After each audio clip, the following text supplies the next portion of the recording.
நேயர்களுக்கு வணக்கம். இன்றைய காலை நேர தலைப்புச் செய்திகள்.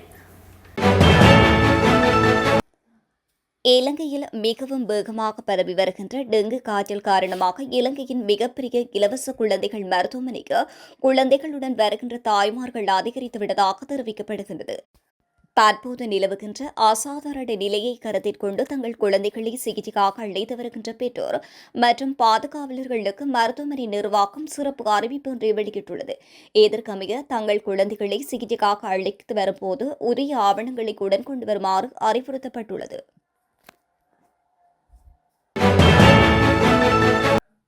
நாளைய தினம் பகல் நேரத்தில் கிழக்கு மற்றும் வடமத்திய மாகாணங்களிலும் யாழ்ப்பாணம், கிளிநொச்சி, வவுனியா, முல்லைத்தீவு மற்றும் மொனராகலை மாவட்டங்களிலும் சில இடங்களில் மனித உடலில் உணரப்படுகின்ற வெப்பநிலைக்கான வெப்ப குறியீடு எச்சரிக்கை நிலை வரை அதிகரிக்க வாய்ப்புள்ளது என்று திணைக்கள அறிக்கையில் விடுக்கப்பட்டுள்ளது.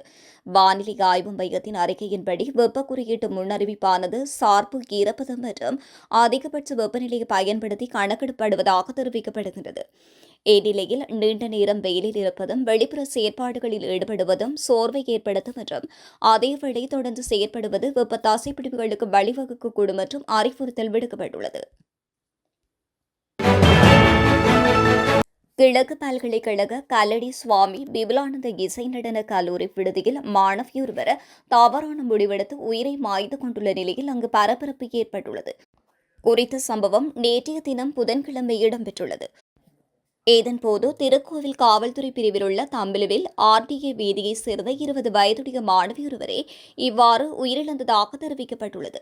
சம்பவம் தொடர்பில் மேலும் தெரிய வருகையில் கல்லூரிக்கு நாடகத்துறைக்கு தெரிவிக்கப்பட்டு கடந்த 3 மாதங்களுக்கு முன்னர் கேட்கை நெறி ஆரம்பிக்கப்பட்டதை அடுத்து குறித்த மாணவி கல்லூரி விடுதியில் தங்கியிருந்து 1ஆம் ஆண்டில் கல்வி கற்று வந்துள்ளார். இந்நிலையிலேயே விடுதியில் உள்ள அறையில் சம்பவ தினமான நேற்றைய தினம் பிற்பகல் சுமார் 12 மணியளவில் குறித்த மாணவி தவறான முடிவெடுத்து தொங்கிய நிலையில் காணப்பட்டுள்ளார். இந்நிலையில் உயிரிழந்த மாணவியின் சடலம் பிரேத பரிசோதனைகளுக்காக பிரேத அறையில் வைக்கப்பட்டுள்ளதாக காவல்துறையினர் தெரிவித்துள்ளனர். இது தொடர்பான மேலதிக விசாரணைகளை காத்தான்குடி காவல்துறையினர் மேற்கொண்டு வருகின்றமை குறிப்பிடத்தக்கது. உலகளாவிய விவசாய துறையை பாதித்துள்ள எல்னினோ காலநிலை மாற்றம் மற்றும் மத்திய கிழக்கு பிராந்தியத்தில் நிலவுகின்ற நெருக்கடியான சூழ்நிலை காரணமாக எதிர்வருகின்ற சில மாதங்களில் இறக்குமதி செய்யப்படுகின்ற அத்தியாவசிய உணவுப் பொருட்களின் விலைகள் 20 முதல் 25% வரை அதிகரிக்கக்கூடும் என்று இறக்குமதியாளர்கள் எச்சரித்துள்ளனர்.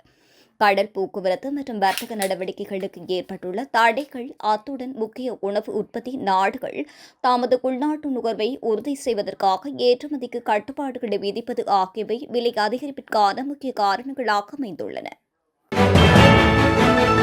சூரிய ஒளி நேரடியாக உடலில் படுவதால் வெப்பம் தொடர்பான நோய்கள் ஏற்படக்கூடும் என்று சுகாதார அமைச்சு எச்சரிக்கை விடுத்துள்ளது.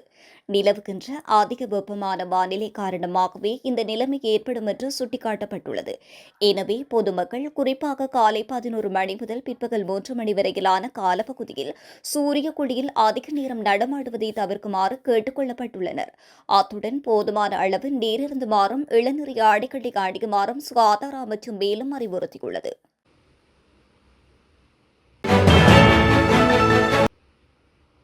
2028ற்கு பின்னர் இலங்கை மற்றொரு பொருளாதார நெருக்கடியை சந்திக்கக்கூடும் என்று முன்னாள் ஜனாதிபதி ரணில் விக்ரமசிங்கவின் எச்சரிக்கைக்கு நாடு மீண்டும் திவாலாவதற்கு எந்த காரணமும் இல்லை என்று பிரதி அமைச்சர் சதுர காபேசிங்க பதிலடி கொடுத்துள்ளார். 2028ஆம் ஆண்டிற்கு பின்னர் கடன் திருப்பி செலுத்தல் அதிகரிக்கும் போது இலங்கை ஒரு பெரும் சவாலை எதிர்கொள்ளும் என்று எச்சரித்திருந்த விக்ரமசிங்க நாடு தனது அந்நிய செலாவணி கையிருப்பை சுமார் 12 பில்லியன் அமெரிக்க டாலராக உயர்த்த வேண்டும் என்று கூறியிருந்தார். இலங்கை 2025ஆம் ஆண்டில் சுமார் 3.9 பில்லியன் அமெரிக்க டாலர் கடன் பொறுப்புகளை செலுத்தியதாகவும் அதே நேரத்தில் தனது வெளிநாட்டு கையிருப்பை அதிகரித்து 2026ஆம் ஆண்டில் ஏறத்தாழ 3.7 பில்லியன் அமெரிக்க டாலர் கடன் பொறுப்புகளை செலுத்தும் என்று எதிர்பார்க்கப்படுவதாகவும் பிரதி அமைச்சர் தெரிவித்துள்ளார். செம்மணி மனித புதைகுழியின் 3ஆம் கட்ட அகழ்வுப் பணிகளை 56 நாட்கள் முன்னெடுக்க நீதிமன்றம் அனுமதி வழங்கிய நிலையில் 56வது நாளான நேற்றைய தினம் இறுதி நாள் அகழ்வுப் பணிகள் நடந்து முடிந்தன. செம்மணியில் 1ஆம் கட்ட அகழ்வுப் பணிக்காக 9 நாட்களும் 2ஆம் கட்ட அகழ்வுப் பணிக்காக 54 நாட்களும் 3ஆம் கட்ட அகழ்வுப் பணிக்காக 56 நாட்களும் நீதிமன்றத்தினால் அனுமதி வழங்கப்பட்டு அகழ்வுப் பணிகள் முன்னெடுக்கப்பட்டன. இதன் அடிப்படையில் இதுவரை செம்மணியில் மேற்கொள்ளப்பட்ட 110 நாள் அகழ்வுப் பணிகளின் போது 583 எண்புக்கூடுகள் அடையாளம் காணப்பட்டுள்ள நிலையில் அவை அனைத்தும் அகழ்ந்தெடுக்கப்பட்டுள்ளன. சட்டவிரோதமாக சம்பாதித்த பணத்தை பயன்படுத்தி மாத்தறை பிரதேசத்தில் 1.5 ஏக்கர் காணியை வாங்கியதாக கூறப்படுகின்ற குற்றச்சாட்டு தொடர்பான வழக்கில் நீதிமன்றத்தில் முன்னிலையாகாத காரணத்தினால் முன்னாள் அமைச்சர் ஃபசில் ராஜபக்ச செலுத்தியிருந்த பிணை பணத்தை அரசுடைமையாக்க மாத்தறை நீதவான் நீதிமன்றம் செவ்வாய்க்கிழமை உத்தரவிட்டது. மாத்தறை எலியக்கந்த வீதியில் பிரவுன்ஹில்லில் அமைந்துள்ள ஒரு சொத்து தொடர்பில் காவல்துறை நிதி மோசடி விசாரணை பிரிவினரால் தாக்கல் செய்யப்பட்ட இந்த வழக்கு மாத்தறை பிரதான நீதவான் சத்துர திசாநாயக்க முன்னிலையில் விசாரணைக்கு எடுத்துக் கொள்ளப்பட்டது. குறித்த வழக்கில் 3வது பிரதிவாதிக்கான ஃபசில் ராஜபக்ச நீதிமன்றத்தினால் ஏற்றுக்கொள்ளப்படக்கூடிய மருத்துவ அறிக்கையை கூட சமர்ப்பிக்காமல் தொடர்ந்து நீதிமன்றத்தின் முன்னிலையாகாமல் இருந்துள்ளார் என்று நீதிமன்றம் தெரிவித்துள்ளது. கால்கிசியில் கடந்த 15ஆம் தேதி இரவு நபர் ஒருவரை சுட்டுக் கொன்ற கூலிப்படை கும்பலுடன் தொடர்புடைய பெண் உட்பட 4 வரை பயங்கரவாத தடுப்பு புலனாய்வு பிரிவு நேற்றைய தினம் கைது செய்துள்ளது. கைது செய்யப்பட்டவர்களில் கூலிப்படை கொலையாளி, அவருக்கு உதவிய மோட்டார் சைக்கிள் ஓட்டுநர், ஒரு பெண் மற்றும் மற்றொரு நபர் ஆகியோர் அடங்குவதாக காவல்துறை தெரிவித்துள்ளது. இக்கொலைகளுக்காக கூலிப்படை கொலையாளிக்கும் மோட்டார் சைக்கிள் ஓட்டுநருக்கும் சுமார் 5 லட்சம் ரூபாய் பணமும், அவர்களுக்கு உதவிய பெண்ணுக்கும் மற்றவருக்கும் ஐஸ் போதைப்பொருளும் வழங்கப்பட்டதாக விசாரணைகளில் தெரியவந்துள்ளது.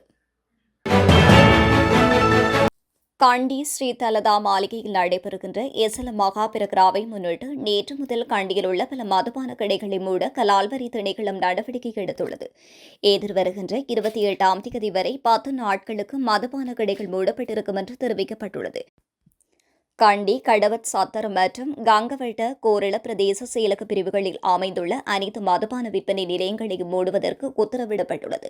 மேலும் குண்டசாலை பிரதேச செயலக பிரிவுக்குட்பட்ட பகுதியிலிருந்து எரிபொருள் நிரப்பு நிலையம் வரையில் அமைந்துள்ள அனைத்து மதுபான விற்பனை நிலையங்களும் மூடப்படும் என்று கலால்வரி திணைக்களம் தெரிவித்துள்ளது.